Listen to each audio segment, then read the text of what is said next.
Meus amados, vamos passar para o momento de meditarmos na palavra do nosso Senhor. Gostaria de pedir que os irmãos abram suas Bíblias na carta de Tiago, capítulo 1. Tiago, capítulo 1, nós iremos meditar dos versos 13 a 15. Temos feito uma série de exposições na carta de Tiago. Estamos ainda no capítulo 1. E nós vamos meditar dos versos 13 a 15. Posso ler? Diz assim a palavra do Senhor. Ninguém, ao ser tentado, diga, sou tentado por Deus. Porque Deus não pode ser tentado pelo mal, e Ele mesmo a ninguém tenta. Ao contrário, cada um é tentado pela sua própria cobiça, quando esta o atrai e seduz. Então, a cobiça, depois de haver concebido, dá à luz o pecado, e o pecado, uma vez consumado, gera morte. Senhor, nós estamos diante da Tua santíssima palavra, e eu peço a Deus que o Teu Espírito, mais uma vez, abra o nosso entendimento, abra a nossa mente, o nosso coração, para que possamos compreender a Tua palavra, Senhor. Eu só posso chegar aos ouvidos dos meus irmãos, mas é o Teu Espírito, ó Pai, que planta a semente, e que brota, e que floresce, e que nos faz mudar, Senhor. Que eu me esconda atrás de Tua cruz, ó Deus, e que o Senhor me ajude. Em nome de Teu Filho é que eu oro a Ti, Senhor. Amém. No princípio de todas as coisas, um Criador justo, bom, santo e poderoso, pelo poder de Sua palavra, Ele disse, haja, e tudo passou a existir. Sem nenhum tipo de matéria-prima, tudo que nós temos e conhecemos foi criado pelo poder de Sua palavra. Mas esse Criador, Ele decide pôr as suas mãos em algo, e Ele decide então formar o homem. E do pó da terra, Ele forma o homem, e sopra-lhe em suas narinas o fôlego de vida, e o homem passa a ser alma vivente. E este homem é a coroa da criação, esse homem é a obra-prima de seu Criador. E o seu Criador, então, vê que esse homem está só, e decide lhe fazer uma companheira, uma auxiliadora idônea. E então, Ele faz a mulher. E ambos são responsáveis pela manutenção do jardim que o próprio Criador criou para que eles habitassem ali. Eles deveriam dominar sobre as aves do céu, sobre os peixes do mar, eles poderiam desfrutar de absolutamente tudo. Mas existia um fruto que o Criador disse, vocês não podem comer desse fruto, porque o dia que vocês comerem, certamente vocês irão morrer. Aquele fruto, ela prova de que aquele homem e aquela mulher também queriam ter o relacionamento com o seu Criador, que fez tudo para que eles habitassem ali.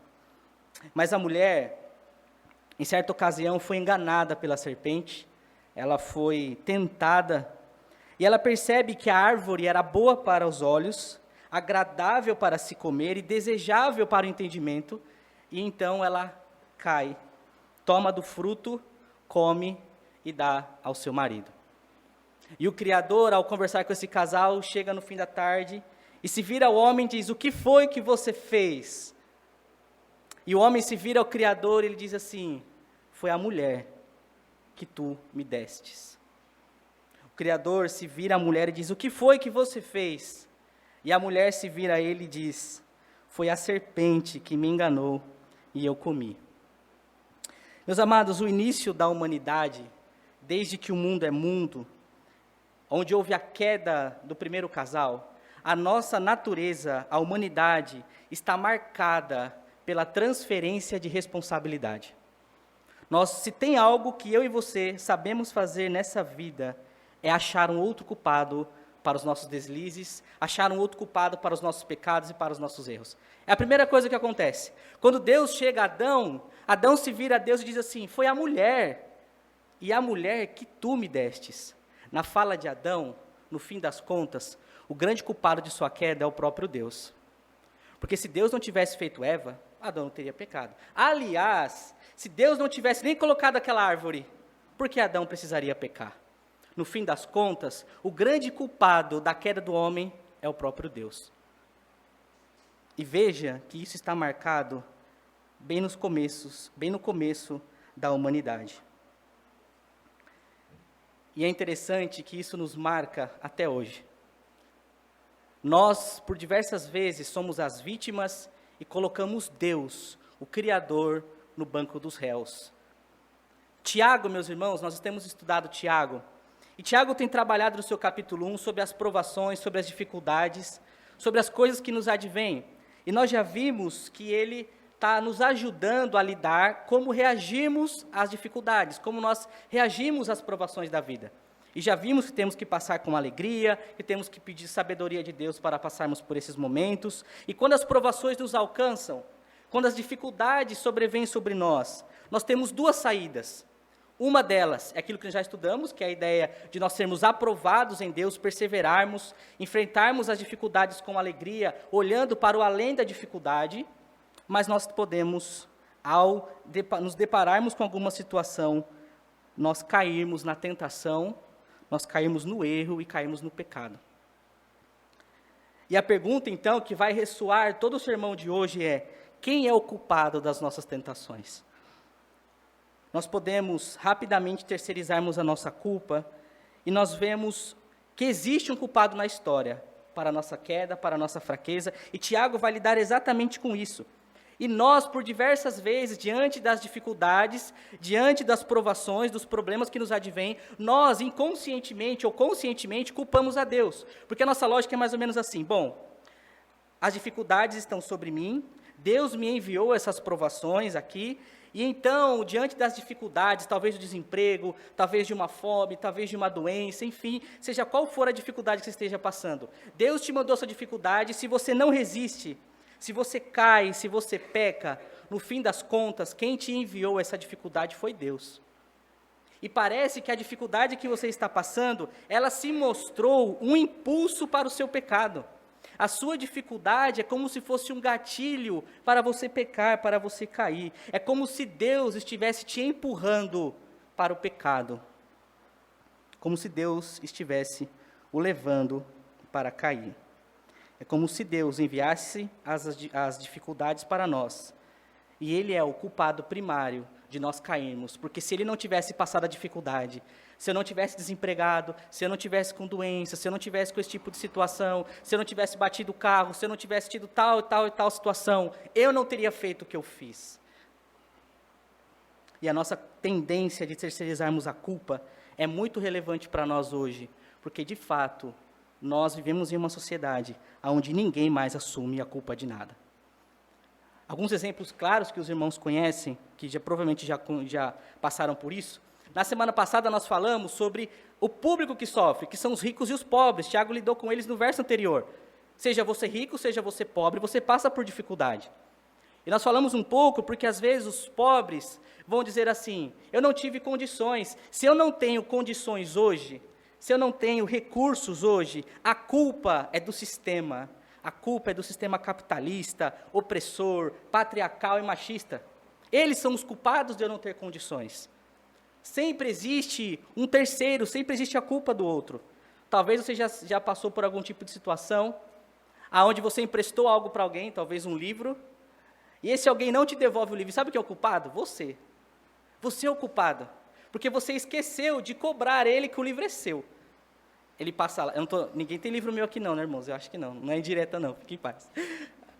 Se tem, devolva aqueles. Mas é isso que a gente esquece, a gente empresta, a gente esquece. E a pessoa passa lá e vê que o livro não é dela. Mas o culpado da história é quem não pede de volta. A gente não assume a responsabilidade de absolutamente nada. Talvez você está num caixa, você foi no supermercado, você foi num restaurante e você sabe que a caixa cobrou errado. Ou ela cobrou, ou ela te devolveu um troco a mais, ou ela não cobrou aquilo que você consumiu. E você sabe. E às vezes o que nós fazemos? Quem é o culpado da história? É ela devia saber, problema dela. Ela que se vire depois para acertar o caixa. A gente faz isso. Se nós começarmos a aumentar um pouco o volume das coisas, homens e mulheres na nossa geração dentro da igreja estão afundados em pornografia e o grande culpado dos casados é o cônjuge. Estão afundados porque, na verdade, é o cônjuge que não procura. Então, a culpada é ele. Então, eu vou recorrer a outros meios para me satisfazer. E se são jovens, a desculpa é a flor da idade, é a puberdade. São os vídeos do TikTok que são sensuais e que acabam sendo gatilhos para mim. Tudo isso é o culpado, menos ele ou menos ela. Pensando um pouco nisso nessa semana, vocês já pararam para pensar, meus irmãos, que pecados na igreja, ou não só na igreja, mas em outros ambientes, eles são mais aceitáveis dependendo do sexo da pessoa que faz o pecado? Dependendo do gênero da pessoa? A pessoa errou, mas a desculpa mas é homem, né? O gênero da pessoa é uma desculpa. O culpado dela fazer aquilo é porque ela simplesmente é homem. Porque se ela fosse mulher, ela não fazia esse tipo de coisa. O culpado é o gênero, não é a pessoa. E nos dias atuais, isso acaba sendo ainda mais agravante quando a pessoa diz ainda que tem o famoso TDAH, né? Então, se a pessoa disse assim, eu tenho TDAH, é a desculpa. A culpada é o TDAH, o culpado é o sexo da pessoa, o gênero da pessoa que faz ela pecar. Às vezes, a pessoa é um irresponsável mesmo, é um péssimo funcionário, não consegue produzir na empresa, e a culpa é do TDAH que não deixa ela focar no trabalho. E daí ela diz assim, essa é minha muleta, né? E veja, meus irmãos, são desculpas, são terceirizações de responsabilidade, enquanto nós não assumimos de fato quem nós somos. Tiago não concorda com a ideia de transferirmos responsabilidades. E daí Tiago, agora nesse texto que nós vamos entrar, ele nos dá 2 razões pelos quais nós não podemos culpar a Deus pelos nossos pecados. Nós temos a terceira razão, que vamos falar na semana que vem, mas hoje nós vamos ter nessas 2 razões pelos quais nós não podemos, meus irmãos, terceirizar a culpa dos nossos pecados, das nossas tentações para o Senhor. E a primeira razão pelo qual não podemos fazer isso é pelo caráter perfeito de Deus. É saber quem Deus é, para que nós não possamos colocar a culpa nele daquilo que de fato nós fazemos. Veja o versículo 13. Ninguém, esse ninguém aqui é justamente o público, sejam os ricos, sejam os pobres. Ninguém, ao ser tentado, diga. Ele é simples, claro e objetivo. Esse ninguém aqui, o ser tentado, como eu disse, o ninguém é os ricos e os pobres. O ser tentado, o que significa a tentação? A tentação é induzir alguém ao erro. A tentação é aquele empurrão, é aquela provocação. A tentação é aquela astúcia de estimular, impulsionar, incentivar, provocar, pressionar para que a pessoa se encaia. A tentação é aquela vozinha que fica no ouvido, né? Vai lá, compra, é seu hobby. Você consegue, está acabando essa parcela mais um pouco. A tentação, meus irmãos, é esse impulsionar, é esse incentivar, essa pressão, essa provocação para que você caia. E Tiago deixa muito claro, nenhum de vocês, ao serem tentados, ao serem impulsionados, ao serem pressionados a fazer isso, diga que foi feito por Deus. Tiago, ele tem 2 coisas provavelmente em sua mente. Nós sabemos que os irmãos a quem Tiago se refere aqui, são os cristãos, os judeus que se converteram ao evangelho, estão dispersos.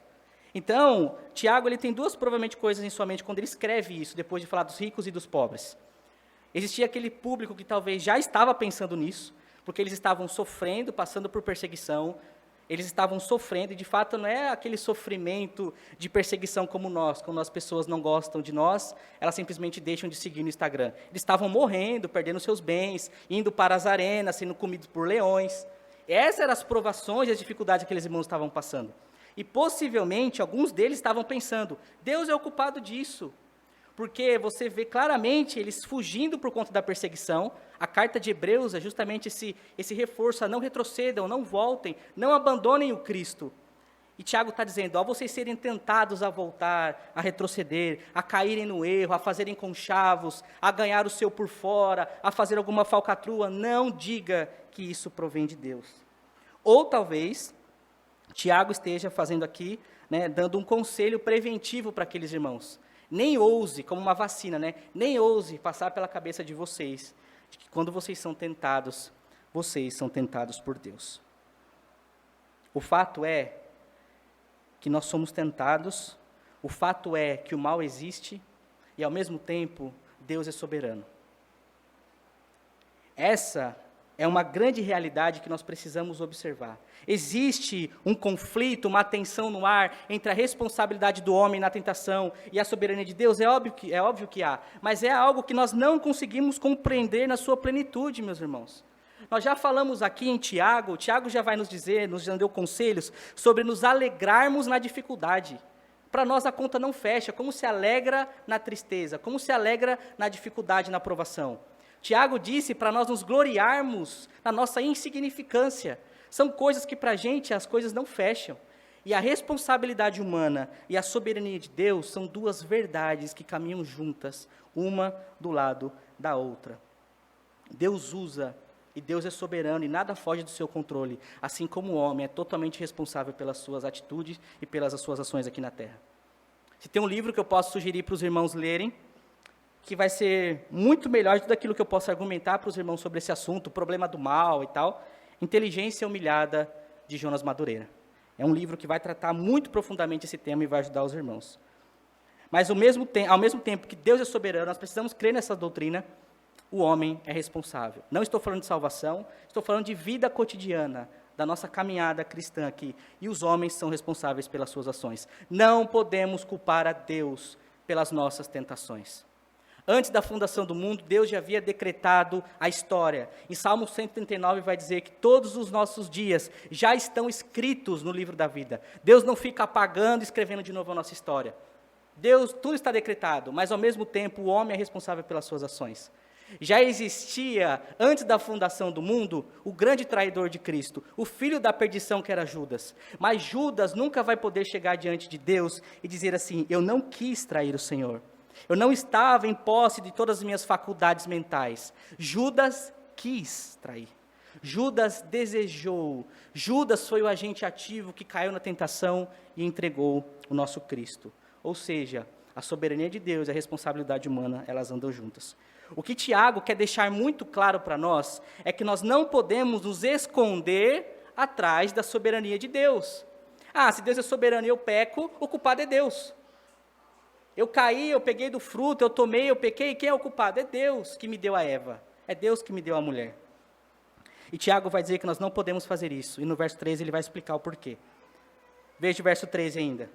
Ninguém ao ser tentado diga, sou tentado por Deus, porque Deus não pode ser tentado pelo mal, e Ele mesmo a ninguém tenta. O caráter perfeito, imutável, santo de Deus, não nos deixa margens para crermos que é Ele que nos tenta, que é Ele que nos empurra, que é Ele que nos incentiva a cairmos, meus irmãos. Não é compatível com o caráter perfeito e santo do Senhor nós dissermos que Deus nos empurra para o mal, que Deus coloca circunstâncias em nossa vida como armadilhas, e Ele fica por detrás dos bastidores, atrás das cortinas, dizendo: vem cá, vem pecar, vem cá, é isso que eu quero que você faça, vem cá, peque.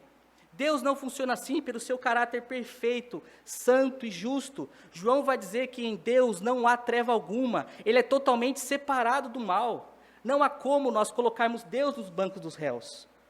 Quem tentou Eva foi Satanás, não foi o Senhor. Foi Satanás, não foi o Senhor. É incompatível com o caráter santo de Deus. Então, Tiago vai nos dizer duas coisas. Nós não podemos atribuir as nossas tentações, as nossas quedas, os nossos fracassos ao Senhor. Por quê? Porque Ele não pode, dada a sua santidade absoluta, Ele mesmo não pode ser tentado pelo mal, porque sua natureza é santa, é perfeita, Ele não compartilha da nossa natureza caída e pecaminosa, e Ele mesmo a ninguém tenta, Ele não empurra os seus filhos para o pecado.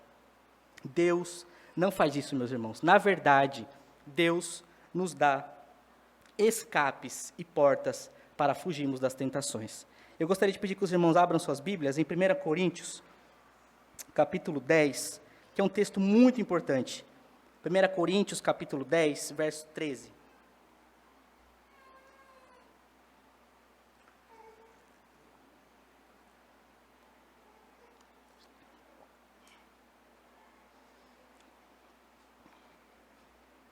Paulo dizendo àquela igreja que passou por vários problemas, vários pecados. Paulo vai dizer em 1 Coríntios 10, 13. Olha, guardem esse texto, meus irmãos. Não vos sobreveio tentação que não fosse humana, mas Deus é fiel e não permitirá que sejais tentados além das vossas forças. Olha o que Paulo está dizendo. Não sobreveio sobre vocês tentação que fosse sobre-humana. Isso não existe. Não existe tentação que não possa ser suportada. Essa ideia de que, eu não resisti, eu não consegui, é mentira, porque não existe tentação em que você não possa suportar, porque Deus não permite. O texto continua, porque Ele não permite que vocês sejam tentados além das forças. Porque se isso acontecesse, se a tentação viesse e você não tivesse condições de resistir, aí sim você não seria o culpado. Mas a grande realidade que Paulo está dizendo é sim tentações fortes, mas que vocês podem suportar, porque Deus não permite que elas sejam além das suas forças. E ele continua, e pelo contrário, juntamente com a tentação, ele vos proverá o livramento de sorte que possais suportar. Deus não só refreia as nossas tentações para nós não cairmos e dizermos que não tivemos como aguentar, mas ao mesmo tempo, com a aprovação, Ele dá portas, livramentos, saídas para que vocês possam suportar, para que nós consigamos cumprir o verso 3, que é passarmos pelas dificuldades com perseverança, porque o nosso caráter está sendo provado. Não existe, meus irmãos, não existe tentação em que você não possa suportar. O grande problema nosso é que nós juntamos a fome com a vontade de comer. Mas Deus não pode ser tentado pelo mal, e Ele a ninguém tenta. E, na verdade, pelo contrário, com a tentação, Ele provê o livramento para que possamos suportar. Deus não está interessado no seu pecado. Deus não empurra para o pecado. O que Deus deseja de seus filhos é a santificação. Se vocês verem, que é o sermão da semana que vem que nós iremos refletir, Deus, na verdade, nos dá presentes, que são os versos 16, 17 e 18 da carta de Tiago. Deus nos dá dons, Deus nos dá presente para que possamos, de fato, ser aquilo que Ele espera. Deus não coloca armadilhas na história para que você peque. Ninguém, ao ser tentado, diga, sou tentado por Deus. Vamos voltar para Tiago? Porque Deus não pode ser tentado pelo mal, e Ele mesmo a ninguém tenta, devido ao seu caráter santo, imutável, perfeito, pela sua santidade, não é compatível com o caráter do Senhor em empurrar seus filhos ao pecado. Que foi exatamente o que Adão disse para Deus em Gênesis 3. Então existe um culpado na história. Se não é Deus, Tiago vai dizer que existe um culpado. E automaticamente a gente pensa, é o diabo. Tiago vai nos dar a segunda razão pelo qual nós não podemos culpar a Deus. Porque o grande culpado da história é eu e é você. Tiago vai falar sobre a depravação do coração do homem. Tiago pinta o homem muito diferente da forma como o mundo pinta os homens. E no verso 14 ele vai dizer, ao contrário, então não é Deus, ao contrário, cada um é tentado pela sua própria cobiça. E quando esta o atrai, o seduz. A segunda razão pelo qual não podemos terceirizar a nossa culpa a Deus é a nossa própria natureza, a nossa própria depravação total. Meus irmãos, eu preciso abrir um parênteses aqui para vocês, que é um parênteses que Tiago não faz aqui nesse texto. A tentação que sobrevém sobre nós, elas surgem de dois caminhos, guardem isso. A tentação que vem sobre nós surge de dois caminhos. Um caminho é de fora para dentro. É a tentação que nos advém externa, que vem de fora para dentro. Essa tentação, Tiago não vai lidar aqui. E essa tentação que é de fora para dentro, é a tentação, sim, do tentador. A tentação que o diabo nos tenta, é essa força externa nos provocando, nos incentivando, nos estimulando a cair. Essa tentação externa. E Tiago não vai trabalhar essa tentação aqui, e é muito claro o motivo pelo qual ele não trabalha essa aqui, e nós vamos meditar um pouco sobre isso. Mas ela existe, essa tentação externa. Se vocês olharem em Mateus 6, eu vou ler os textos aqui para nós não perdermos muito tempo, mas em Mateus 6, na oração sacerdotal de Jesus, o que Jesus diz? Não nos deixe cair em tentação, mas livra-nos do mal. Cristo está dizendo, não nos deixe cair em tentação, nos livra do maligno. O mal ali é o maligno. Então, na própria oração de Cristo, existe essa petição ao Deus Pai para nos livrarmos de cair na tentação e nos livrar do próprio maligno que nos tenta. Então, existe essa tentação externa. Em 1 Coríntios, capítulo 7, no verso 5, Paulo está falando sobre a realidade do casamento, no matrimônio entre homem e mulher. Ele vai dizer em 1 Coríntios 7, 5, não vos priveis um ao outro, salvo, então ele vai dar 3 cláusulas pelos quais os casais podem ficar por um tempo sem relações. Salvo por mútuo consentimento, por pouco tempo e para vos dedicardes à oração, e novamente vos ajuntardes para que Satanás não vos tente por causa da incontingência. Então, Paulo também tem a ideia de que existe essa tentação externa do próprio maligno tentando quando o casal ali, dentro da realidade do casamento, não honra o leito conjugal. Mas existe essa tentação externa. Em 1 Tessalonicenses 5, Paulo, com medo de que a igreja tenha se desviado dos seus caminhos, ele vai dizer, 1 Tessalonicenses 3,5, foi por isso que, já não sendo possível continuar esperando, mandei indagar o estado da vossa fé, temendo que o tentador os provasse e se tornasse inútil o nosso labor. Ele estava com medo, de aqueles irmãos, todo o trabalho que ele tinha feito ali, ele estava com medo que tivesse ido por água abaixo. E ele manda Timóteo para saber como aqueles irmãos estão, com medo de que o tentador provasse aquela igreja. Essa realidade existe, externa, para tentar furar as nossas barreiras e fazermos pecar. Mas Tiago não vai lidar com isso. E por que Tiago não lida com isso? A carta de Tiago, como já falamos aqui, é uma carta muito prática. Tiago vai direto na ferida. Tiago não tem tempo para perder. Tiago é aquela carta em movimento com conselhos e que ele chega e já fala a verdade. E Tiago não está preocupado com essa tentação externa, porque a grande realidade, o que mais mata os cristãos, é a nossa própria cobiça, que é essa segunda tentação, que é a tentação que surge de dentro do nosso próprio coração. Tiago não está preocupado com o que o diabo nos tenta, porque se estamos no Senhor, se estamos alicerçados no Senhor, se estamos em uma vida de santidade, de oração, cumprindo aquilo que os conselhos que ele mesmo já deu, o diabo pode tentar o que for, o crente não cai. Mas a grande realidade é que o que nos atrai, o que nos faz cair, o que nos faz, de fato, irmos contra o Senhor, é as tentações, os desejos que surgem de mim e de você. Isso explica porque Tiago disse que Deus não pode ser tentado. Porque você pode ter pensado, mas Jesus foi tentado no deserto. Realmente, tentação externa.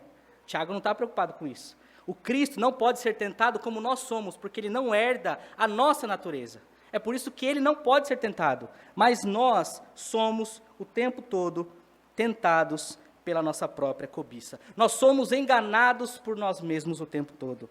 E ele vai trabalhar essa ideia do nosso desejo. A cobiça aqui é a palavra desejo intenso que está em nosso coração e que brota de dentro para fora e nos faz cair. É a nossa natureza pecaminosa. Tanto é que, se os irmãos olharem em Tiago capítulo 4, virem uma folha à frente, Tiago capítulo 4, verso 1, olha o que ele vai dizer. De onde procedem as guerras e contendas que há entre vós? Da onde que vêm as guerras? Quem são os culpados das guerras? De onde, senão dos próprios prazeres que militam a vossa carne? São vocês, as guerras entre vocês, brotam dos seus próprios prazeres. Aí ele vai dizer, cobiçais e nada tendes, matais, invejais e nada podeis obter. Vocês vivem a lutar e fazer guerras. Tendes, porque não pedis, e pedis e não recebeis, porque pedis maus, para esbanjardes os vossos prazeres. Tiago está lidando com essa realidade de que os irmãos se matam, a guerra, a inveja, tudo pela ganância, para satisfazer os próprios desejos carnais. E isso, meus irmãos, independe do diabo. O diabo não está na história aqui. Não depende do que você vê por aí, não depende do seu cônjuge, do seu marido, não depende do TikTok, não depende das suas oportunidades, sim ou não, não importa, está dentro de você, e você está o tempo todo sendo enganado pelo seu próprio coração. É por isso que nós sempre falamos, é um erro nós dizermos e falarmos, segue seu coração, o seu coração te engana, porque o seu coração traz à tona cobiça, desejos que vão contra o Senhor. Já viram aqueles memes de um cristão, eu vi essa semana, de cristão que está de cabeça baixa assim, porque cometeu algum pecado, e ele tem um diabinho do lado dizendo assim, eu não fiz nada. É uma grande realidade, meus irmãos, porque nós não precisamos do diabo para pecar. Nós terceirizamos a culpa quando não é em Deus, nós terceirizamos tudo para o diabo, como se ele fosse o grande responsável dos nossos fracassos, dos nossos pecados, dos nossos desejos malignos, e ele não é culpado na grande parte deles. Guardem isso, o diabo não tem o poder de fazer vocês pecarem. Nós pecamos porque nós queremos. Nós pecamos porque nós pegamos no mouse. Nós pecamos porque nós falamos, porque nós vimos, porque nós alimentamos. A nossa própria cobiça, Aí vem a tentação de fora do diabo e você está com vontade de comer. É a fome com a vontade de comer. E daí nós acabamos, infelizmente, quando não transferimos a Deus, transferimos ao diabo. Veja o que ele diz. É a sua própria, verso 14, é a sua própria cobiça, quando esta o atrai e o seduz. É esse desejo intenso, esse desejo interno que te prende, que vem de dentro para fora e você começa a caminhar devagarzinho. É aquele desejo que está te atraindo, que está te seduzindo, e você vai caminhando devagar. E quando você vê, é uma grande armadilha. E você está enrolado, preso, quando a gaiola cai em cima de você, dentro desse grande problema. E nós precisamos dizer não a nós mesmos. Porque essa vida de seguirmos os prazeres da carne, as cobiças e os desejos internos, é uma vida que precisa estar no passado. Paulo diz muito claro em Efésios capítulo 2, verso 3, outrora vocês andavam assim, outrora vocês andavam segundo as inclinações das vossas carnes e eram por natureza inimigos da ira de Deus, porque vocês andavam justamente satisfazendo essas vontades carnais, essas cobiças, essas inclinações que surgem dentro de vocês, e vocês andavam assim, e vocês não podem porque faz parte do passado. Agora vocês precisam andar em espírito, e não satisfazer as vontades da carne. Eu queria abrir um texto com os irmãos, que é Gálatas capítulo 5, e que ele é extremamente importante para nós.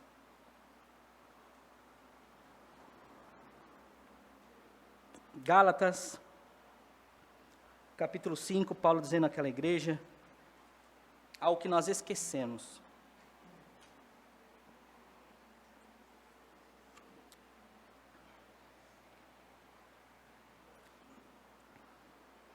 Gálatas 5, verso 16.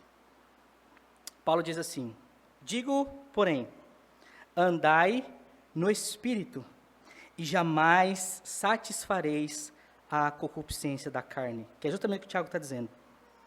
Porque a carne milita contra o Espírito, e o Espírito contra a carne, porque são opostos entre si, para que não façais o que porventura seja do vosso querer. Mas se sois guiados pelo Espírito, não estáis debaixo da lei. Olha o que ele vai dizer no verso 19.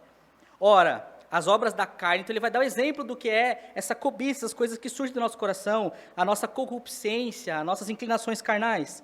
Verso 19, as obras são conhecidas e são, ele começa, prostituição, impureza, lascívia, idolatria, feitiçaria, inimizades, porfias, ciúmes, iras, discórdias, dissensões, facções, invejas, bebedices, glutonarias e coisas semelhantes a estas, a respeito das quais eu vos declaro, como já outrora vos preveni, que não herdarão o reino de Deus, o que tais coisas praticam. Se tem algo que não existe nesse texto aqui, é diabo. Nós pecamos, esses três primeiros aqui, né, prostituição, impureza, lascívia, que são pecados atrelados à sexualidade, não tem o diabo, meus irmãos, é a própria natureza humana, que de fato está sobre nós, e nós fazemos isso, e nós buscamos, e nós desejamos. Não é o diabo, não é o tentador, ele não obriga você a pecar, isso surge definitivamente e unicamente da sua própria cobiça, da sua obra carnal, da sua carne. Paulo está lidando aqui com a depravação do homem, assim como o Tiago está lidando.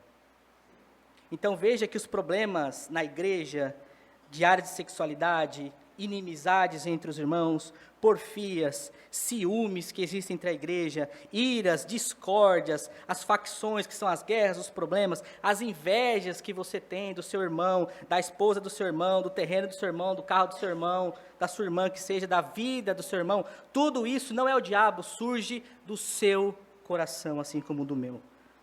Seja as bebedices, seja as glutonarias, todas essas coisas, aqueles que andam não herdarão o reino dos céus, porque ele já disse aqui no verso 16, nós devemos andar no Espírito. Nós estamos no versículo 19, se os irmãos olharem o verso 24, olha o que ele diz. E os que são de Cristo crucificam a carne. Esse é o papel do cristão. Os que são de Cristo crucificam essa carne com suas paixões e concupiscências. Se vivemos no Espírito, andemos no Espírito.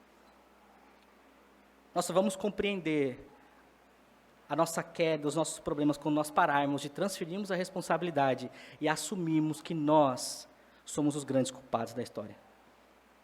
Eles estão, tanto Tiago quanto Paulo está dizendo sobre a depravação do homem.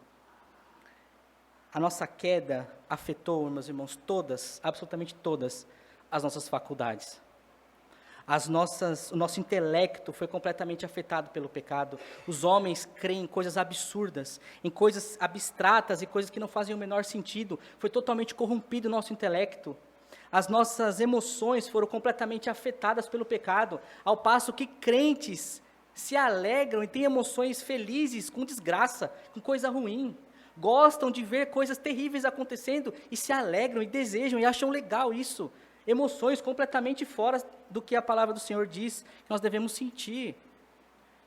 A nossa vontade foi totalmente afetada, porque o homem agora deseja e quer o lodo, ele quer a lama, ele quer o que é errado. E João vai dizer que a luz veio ao mundo e os homens amaram as trevas. Os próprios homens amaram as trevas, porque as suas obras eram más e eles não queriam que a luz brilhasse sobre as suas maldades. E eles amam e eles odeiam a luz enquanto amam as trevas. Isso não significa, que nós cometemos o tanto de maldade que nós podemos cometer. A depravação total, que é essa grande doutrina que nós cremos, não é que nós somos tanto mal quanto poderíamos ser, porque Deus refreia isso. Senão nem em sociedade nós conseguiríamos viver. Mas a depravação total significa que todas as áreas da nossa vida foram afetadas. Não é em intensidade de pecado, mas em expansão de pecado. Todas as áreas do cristão foram corrompidas. Todas. Os seus desejos, suas vontades, tudo isso está de fato dentro da depravação total, porque não existe uma área sequer que não seja afetada pelo pecado. E nós temos que dizer não a isso, meus irmãos. E isso vai contra os discursos que temos hoje em dia, de que você tem que ser feliz. E esse tem que ser feliz está pressuposto de que você tem que fazer aquilo que você quer. E esse é o grande problema. Porque daí os cristãos vão nessa onda de que se eu reprimir as minhas emoções, se eu matar a minha carne, se eu não fazer aquilo que eu desejo, eu vou ser alguém infeliz, eu vou ter problemas psicológicos lá na frente. Enquanto a Bíblia diz, não olhe para isso, não siga seu coração, não ouça a sua mente, não ouça aquilo que brota dentro de você, porque ela está te atraindo, ela está te seduzindo, e ela vai acabar com a sua vida. O cristão não pode, meus irmãos, de jeito algum, olhar os seus desejos e satisfazê-los. O cristão, como vimos em Gálatas, precisa matá-los. Você precisa reprimi-los, que é contra aquilo que hoje em dia as pessoas falam. Você e eu precisamos crucificar as nossas paixões. E a pergunta que fica para nós é se de fato temos feito isso. O que é que tem regido a sua vida? Quais são as paixões e qual é o Senhor, de fato, como falamos aqui no ofertório, que você tem servido? Você, de fato, tem crucificado a sua carne? Você, de fato, tem percebido as suas cobiças que surgem dentro de você, independentemente do diabo, e você tem aniquilado elas? Você tem feito guerra contra elas? A palavra do Senhor é muito clara: se a sua mão te faz pecar, arranca. É um discurso muito severo do Cristo. Arranca, porque é melhor que você vá ao céu sem o braço do que ir para os dois para o inferno. Se é seu olho, arranca. Sabe o que Jesus está dizendo? É guerra, meus irmãos. Não é passividade. Nós precisamos ir contra a nossa natureza. Nós precisamos o tempo todo andar em espírito, porque como vimos, elas são conflitantes entre si. A carne limita contra o espírito e o espírito milita contra a carne. Elas não andam juntas. Enquanto estamos satisfazendo a nossa carne, não tem como dizer que temos vida piedosa com Deus, porque você não consegue, porque você está alimentando os seus desejos, as suas cobiças, aquilo que está dentro de você, seja ele qual for. Dizer que vive uma vida de pornografia e vive ao mesmo tempo uma vida de santidade é mentira. Não tem como, as coisas não encaixam, não funcionam. E eu e você precisamos o tempo todo não cedermos a nós mesmos. Eu vou fazer algo aqui que eu nunca fiz na igreja, que eu sempre tive vontade. Chegou o grande dia. Vire para o irmão que está do seu lado. Vire para o irmão que está do seu lado e aponte para você e diz: o culpado sou eu. O culpado sou eu. Nossa, que legal, vou fazer direto. Cadê? É a gente, meus irmãos. Pelo amor de Deus, vamos parar de transferir responsabilidade. O problema do seu casamento não é o seu cônjuge, o problema do casamento é você. O problema da igreja não é a igreja, o problema é você. O seu trabalho, o problema é você. Tudo, nós precisamos olhar no espelho e não apontarmos o tempo todo como Adão fez. É ela, é a Eva, e na verdade foi ela que o Senhor me deu. Eu estou quase acabando com o meu casamento, mas sabe o que aconteceu? Deus mandou uma jovem aprendiz no meu trabalho. Foi Deus que permitiu ela entrar, e a gente tem uma amizade um pouco diferente, como se a culpa fosse de Deus. Deus te colocou no emprego, e daí nesse emprego você tem oportunidades de ganhar o seu por fora, sei lá, fazer algum esquema, mas Deus permitiu, Deus abriu a porta. Deus não é culpado pelos seus pecados, pelos desejos terríveis que surgem dentro de você, e você os satisfaz. Não coloque a culpa em Deus. Não ceda, não pegue, não toque, não olhe, não mexe, não provoque, porque você acha que você é bom o suficiente para segurar, mas você não é. Não é. É isso que o nosso coração nos engana. Você consegue ir só até aqui e parar. Você consegue. E você não consegue, meus irmãos. E verso 15, ele vai seguir, que é o último versículo que nós vamos meditar. Por que é o nosso coração, a nossa cobiça, o nosso desejo? Olha o que ele diz no verso 15. Então, a cobiça, depois de haver concebido, dá à luz o pecado. E o pecado, uma vez consumado, gera morte. Tiago vai nos trazer a consequência desses desejos que estão dentro de mim e de você. E é maravilhoso que Tiago vai ilustrar a forma como isso acontece como uma gravidez e sua maturidade. É uma forma sutil, mas olha que bela forma como ele diz como isso acontece. Ele ilustra uma gravidez e seu amadurecimento. Então, a cobiça, que é esse desejo, depois de haver concebido, é como se essa cobiça é um bebezinho na barriga. Essa cobiça está aqui, ela é concebida, e ela está lá dentro, essa cobiça. E ela começa a ser alimentada nessa gestação. E a cobiça começa a ser desejada. E a cobiça começa a ser acariciada. E você começa a alimentar esse bebezinho que está dentro de você. E você vai alimentando essa cobiça, e ela está ali, e ela vai crescendo, ela vai ganhando proporção. Você está curtindo essa gestação. E ela vai se desenvolvendo. E essa cobiça que está dentro de você, um dia, nasce.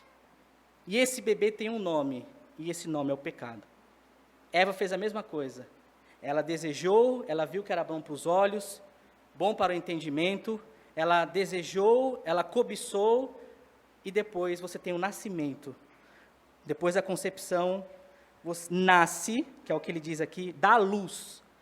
Tem a concepção e dá luz a essa criança. E essa criança é o pecado.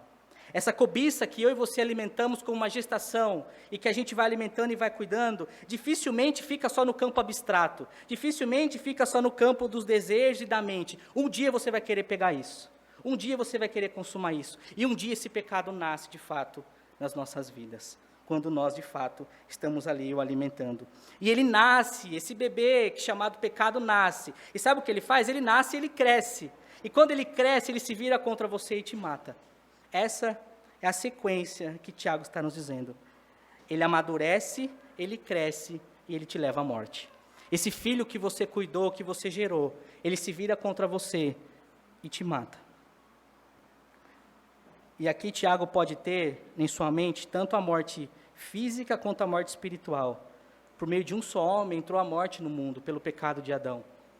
De fato, se nós sabemos que somos totalmente depravados, é porque nós morremos. E nós vemos isso na história, em Atos capítulo 5, Ananias e Safira, eles são mortos pelos seus pecados. Deus os mata ali, literalmente pelos seus pecados, pela sua cobiça, pelo seu desejo, e Deus os mata de fato. Então veja, meus irmãos, que essa tríade que Tiago está nos dizendo, cobiça, pecado e morte, significa para nós que isso é um processo. Ninguém está andando em santidade e tropeça no pecado, e tropeça na cobiça.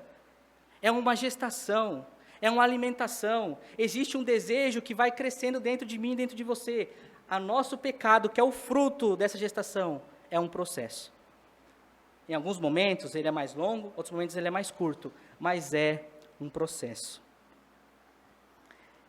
E quando essa cobiça ela nasce, ela concebe, só nós estamos lá, nutrindo, cuidando, num processo lento, talvez no secreto ali, no escuro, onde ninguém vê, só você está ali, e você está percebendo que essa cobiça, entendam como desejo, está ali, e ela está crescendo, e ela está ganhando proporção, e você percebe aquilo, você assimila tudo, você percebe tudo, mas você acaba não fazendo absolutamente nada.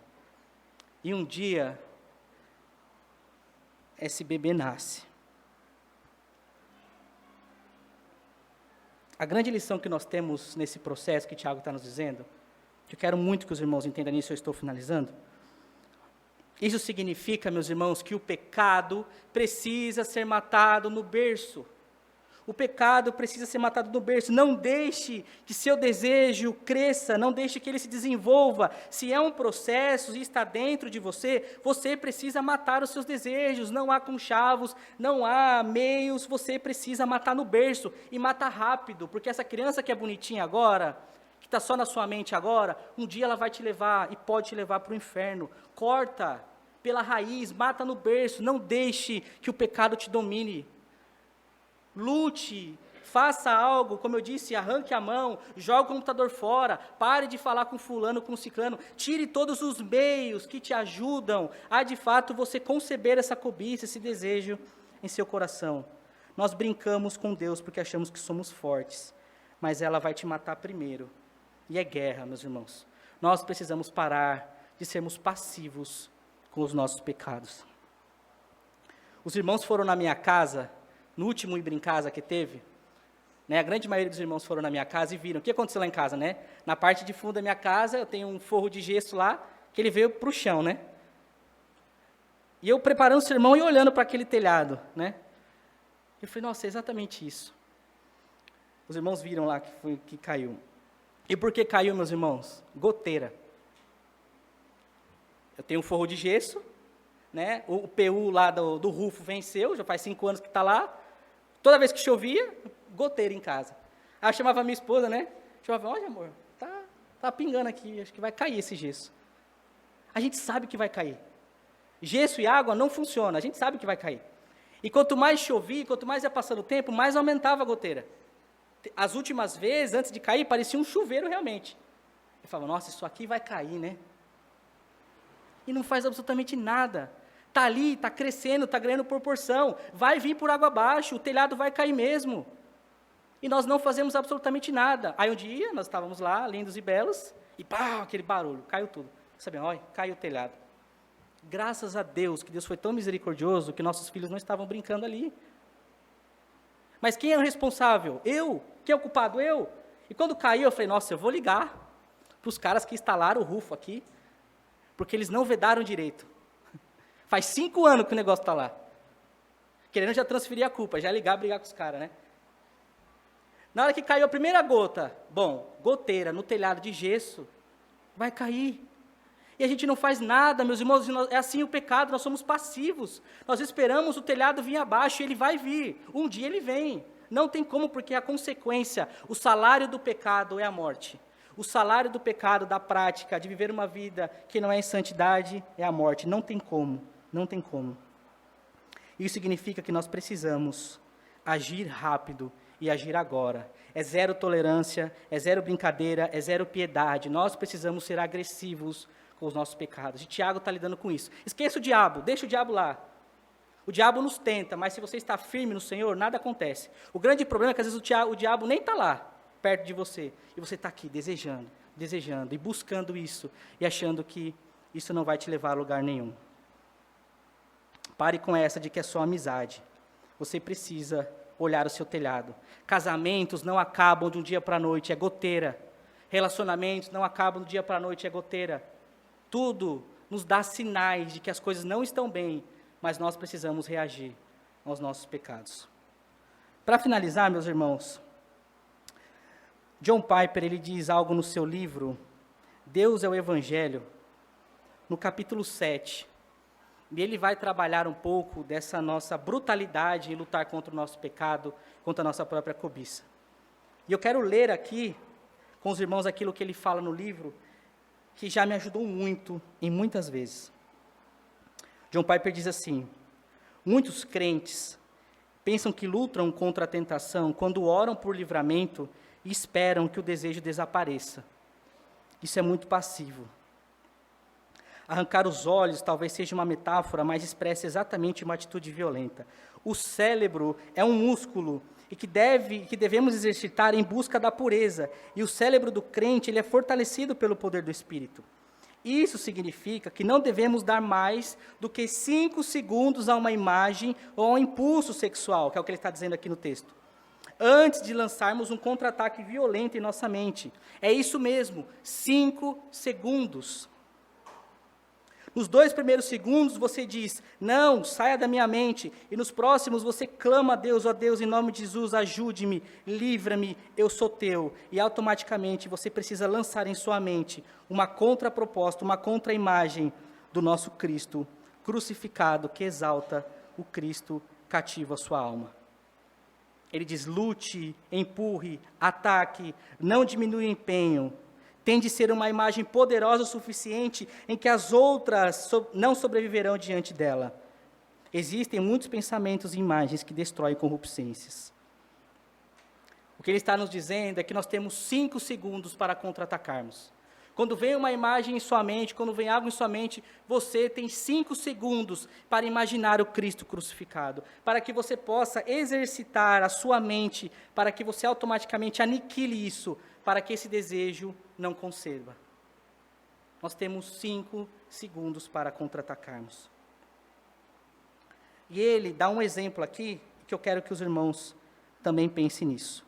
Ele diz que um homem vê uma mulher, de roupa transparente, um homem, e isso lhe faz fantasiar algumas cenas. E daí ele diz, imaginem isto. Eu quero que os irmãos fechem os olhos. Neste momento, vamos fazer esse exercício com ele aqui, para que possa também te ajudar. Feche seus olhos, meus irmãos, e imaginem o Cristo crucificado. Imaginem a cruz de Cristo e o Cristo pendurado no madeiro. 39 chicotadas deixaram pouca carne intacta. O corpo do Cristo se move para cima e para baixo por causa de sua respiração, com dificuldade na sua trave vertical. Cada respiração introduz lascas na carne lacerada do Cristo. O Senhor ofega. Em alguns momentos ele geme sobre a dor insuportável. Ele tenta se mover na madeira, mas os cravos o impedem, travando seus pulsos e atingindo os terminais de seus nervos. Ele geme com grande agonia e procura mexer os pés, para de alguma forma trazer algum alívio aos seus pulsos. Contudo, os ossos e nervos de seus pés transpassados se comprimem um contra o outro com agonia, de modo que ele geme novamente. Não há qualquer alívio ao filho. A garganta dele está seca por gemer e sentir sede, e ele perde a respiração e pensa que está sufocando. E de repente o seu corpo suspira pelo ar e as suas feridas doem. Em intensa aflição, ele se esquece da coroa de espinhos de 6 centímetros, e em desespero inclina para trás a cabeça, batendo com um dos espinhos contra a trave da cruz, fazendo-o penetrar em sua cabeça. A sua voz ecoa um tom agudo de dor, e soluços corrompem o seu corpo transpassado e dolorido, enquanto cada gemido trazia mais e mais dores. Esse é o Cristo crucificado pelas nossas transgressões, pelas nossas dificuldades e pelas nossas corrupçências. Podem abrir o olho, meus irmãos. Veja, agora você não está mais na blusa, você está no Calvário. E o que Piper nos ajuda no momento que é uma luta da mente, que ele vai dizer. É uma luta da mente, é uma luta de imagem contra imagem. Quando virem sua mente, porque às vezes vem esse impulso que você realmente não espera, porque brota da sua natureza, imaginem o Cristo sofrendo, crucificado, levando sobre si o meu e o seu pecado, para que assim você possa contra-atacar. Mas veja, você tem 5 segundos, porque se passar disso, a sua tentação, o seu desejo, concebe. Cristo morreu para que nós pudéssemos viver. Cristo morreu pelos nossos pecados, Cristo morreu pelas nossas inclinações pecaminosas. Nós precisamos andar em espírito, porque Ele morreu e sofreu para que pudéssemos andar no espírito e não satisfazermos às nossas vontades carnais. Amém? Eu quero orar com você nessa manhã. Antes de orar, eu queria que vocês tivessem uns 2 minutinhos com o Senhor aí e refletisse sobre a sua vida, refletisse o que tem ditado você. Se você acha, meu amado, que essas tentações que você passa são grandes demais, se lembre da cruz. Se lembrem que Cristo nos dá saídas. Peça a Deus para que Ele te mostre a porta, para que você possa correr, para que você possa fugir, para que você mantenha o seu corpo e a sua mente santas para Ele. Deus nos redimiu para que sejamos um povo santo, sem mácula, um povo que de fato ama a Cristo e vive em santidade e não numa vida prática de pecado. Que você possa orar um pouco e depois eu orarei também.